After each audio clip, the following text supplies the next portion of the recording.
Hi, I'm Mark, this is On Your Marks Run. This is my review of the Hoka Speedgoat 6 trail shoe.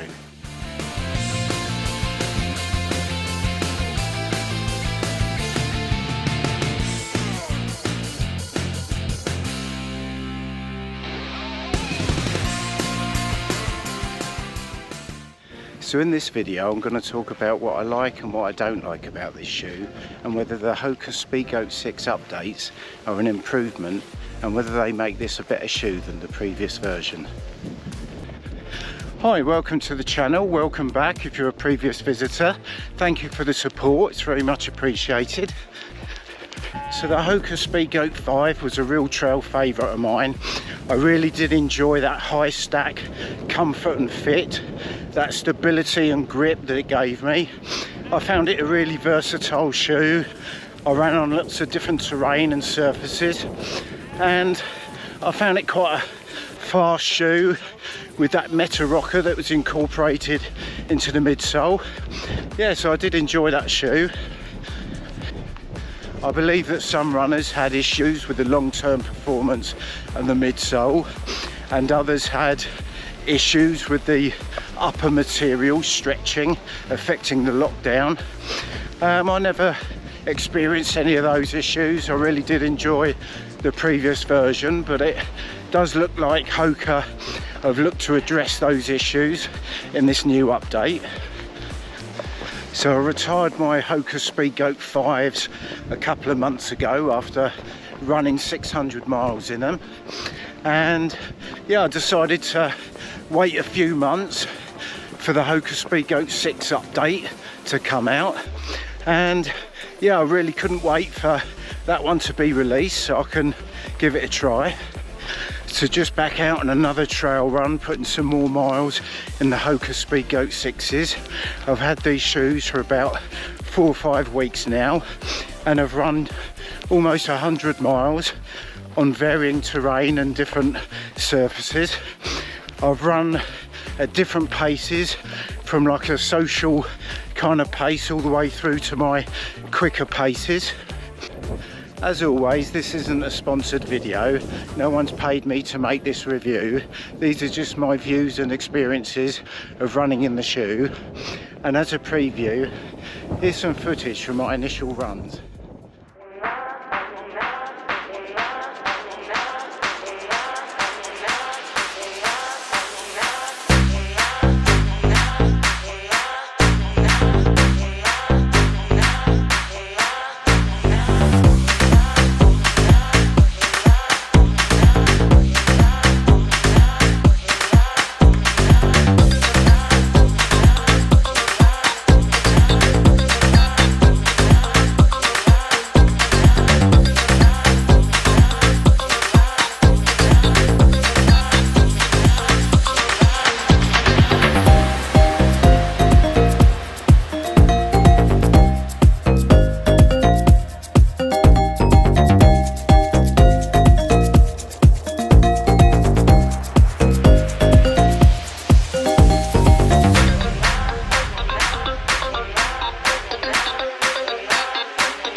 So just going through some of the details of the shoe now.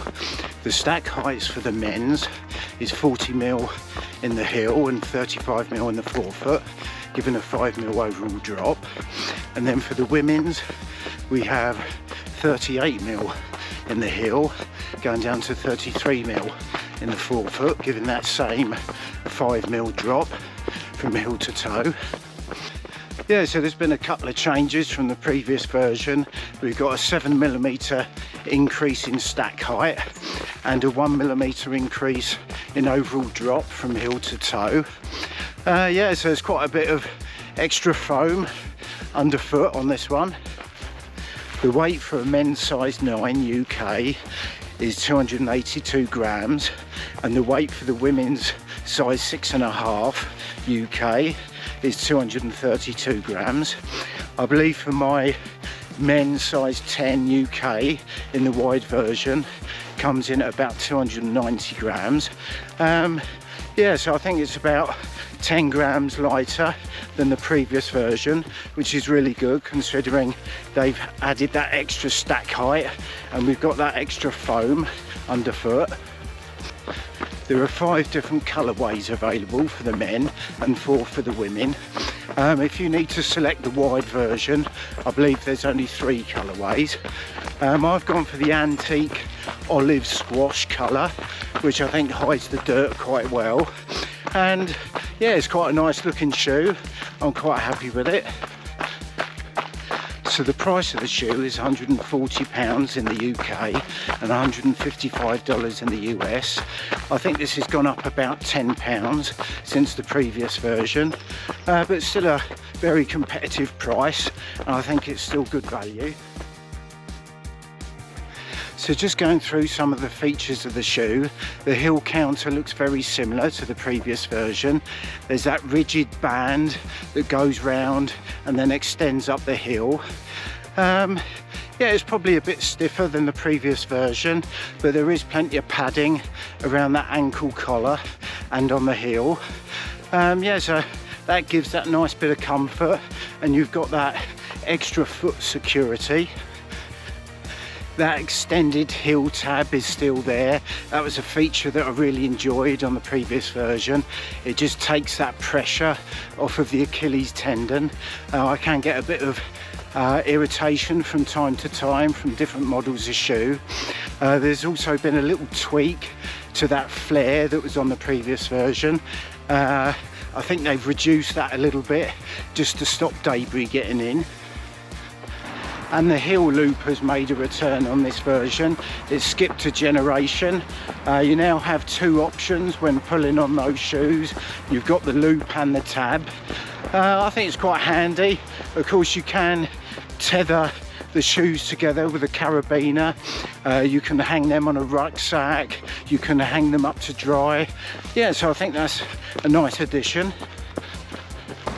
There's a rubber toe bumper that offers some protection for your toes against those tree roots and rocks. That's always an essential for a trail shoe. The toe rand is still there on this version, although it has had an update. It's more of a zonal coverage now. There's kind of holes in it for ventilation for that new upper. I would say it doesn't look as durable.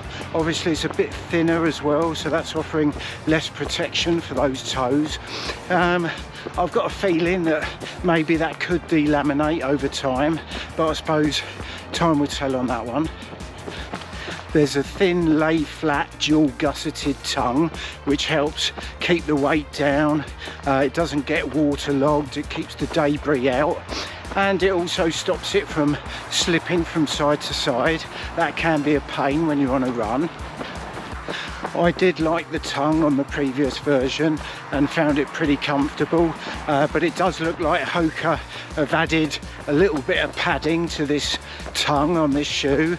I think maybe some people may have had a bit of discomfort with the lacing, especially in the knot area.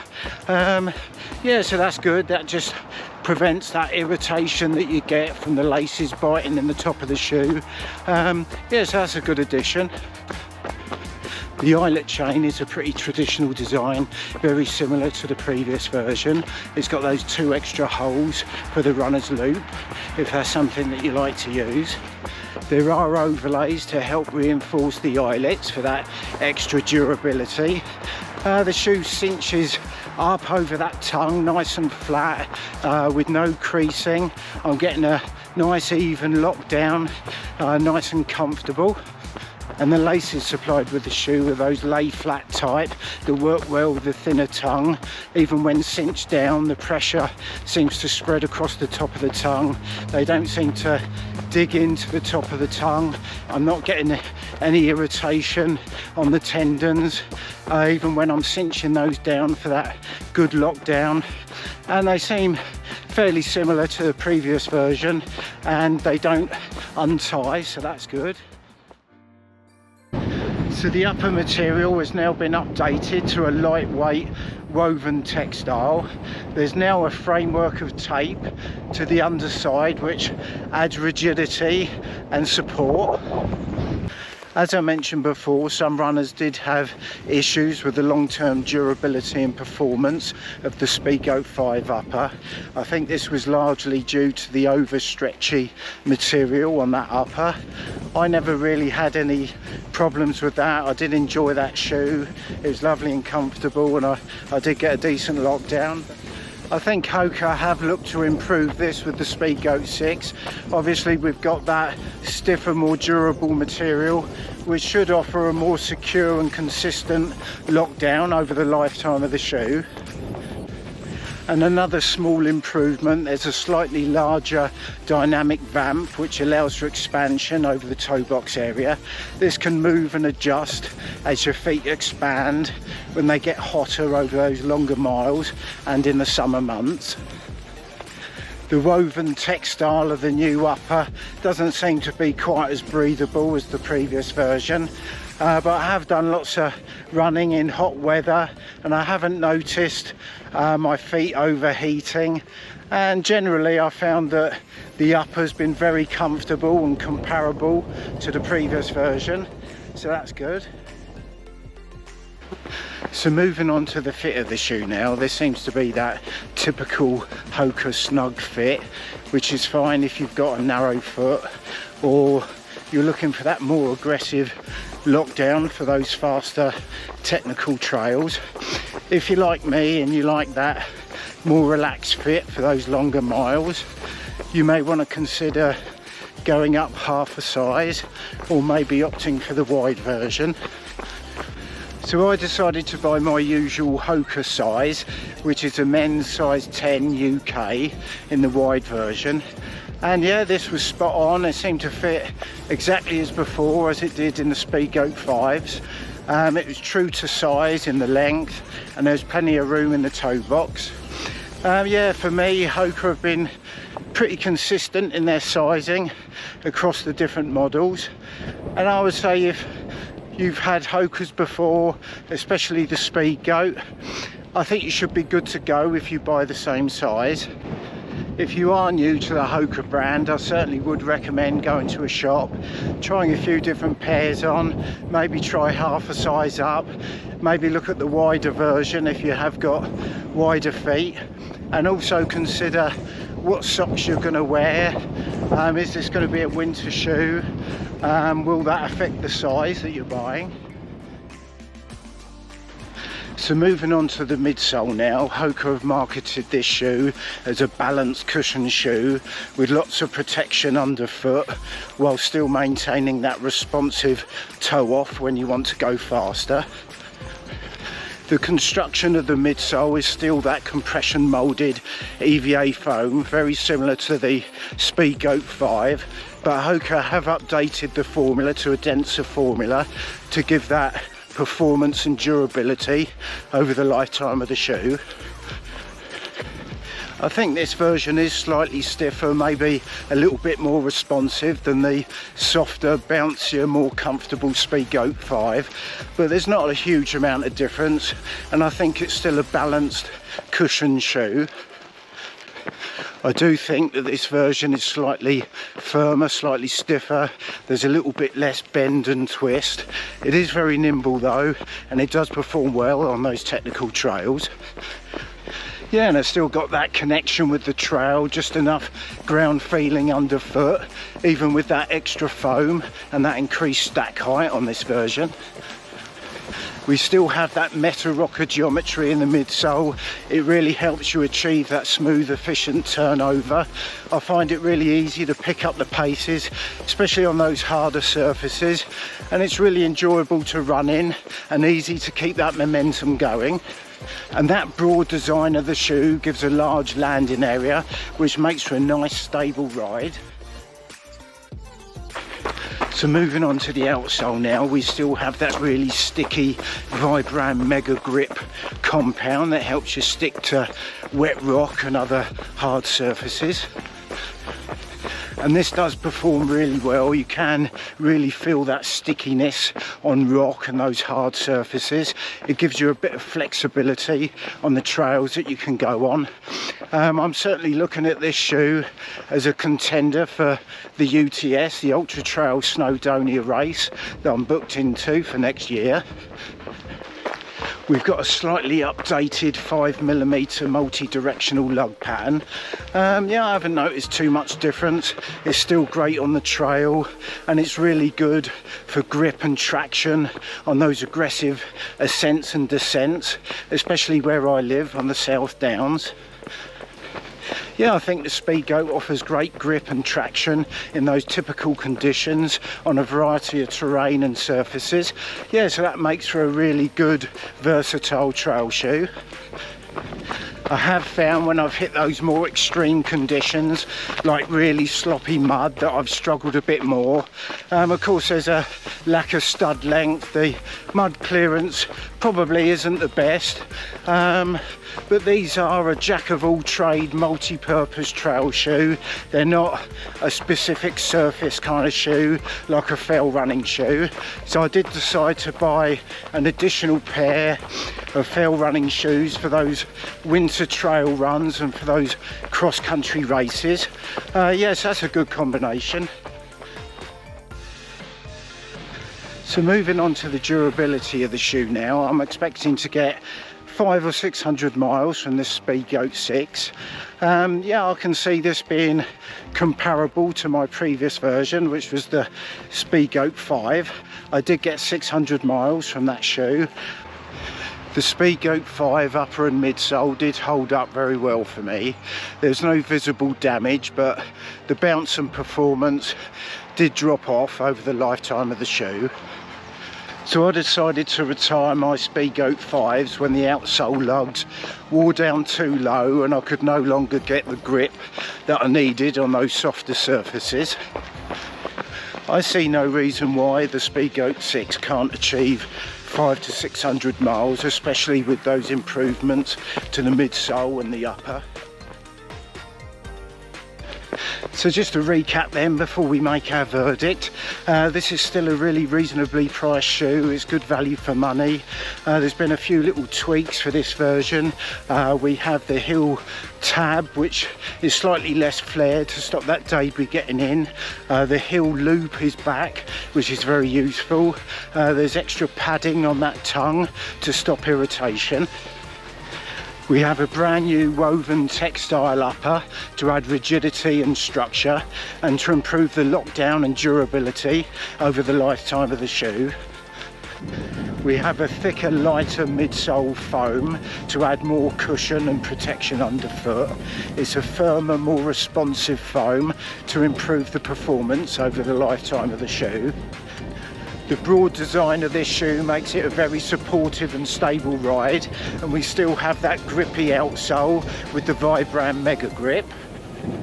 So my verdict for the Hoka Speedgoat 6 after running 100 miles would be this is still a really good, versatile shoe. It's very durable. If you're only going to buy one trail shoe, this certainly would be a great option. As usual, I found this Hoka Speedgoat to be really comfortable straight out the box on that first run. I think this is largely the same shoe, but we have had lots of positive tweaks to make this a better shoe overall. I think the biggest difference on this version 6 is the midsole. I think there is a marginal trade-off on that performance durability from that softer, bouncier, more comfortable Speedgoat 5. We've now got that firmer, more responsive, maybe more stable Speedgoat 6. It certainly is worth looking out for some deals for the Speedgoat 5. Probably limited on colours and sizes, but if you can find yourself a pair, you'll get a great shoe for probably less than £100. I do own a pair of both the Speedgoat 5 and 6. I went out and got myself another pair of the Speedgoat 5s. I really did enjoy that bouncier, softer ride, especially on those longer distances. But they're both great shoes. I really enjoyed running in both shoes, both great options, and I think it's probably down to personal preference. So that was my review of the Hoka Speedgoat 6 trail shoe. Yeah, of course that was just my experience of running in the shoe. Have you bought the shoe? Have you run in it? What's your experience been like? Yeah, feel free to share your thoughts down in the comments section. But that's about it for this Hoka Speedgoat 6 review. Thank you for watching. Hope you enjoyed the video. If you did, maybe like, share and subscribe. And I'll see you in the next video. Take care.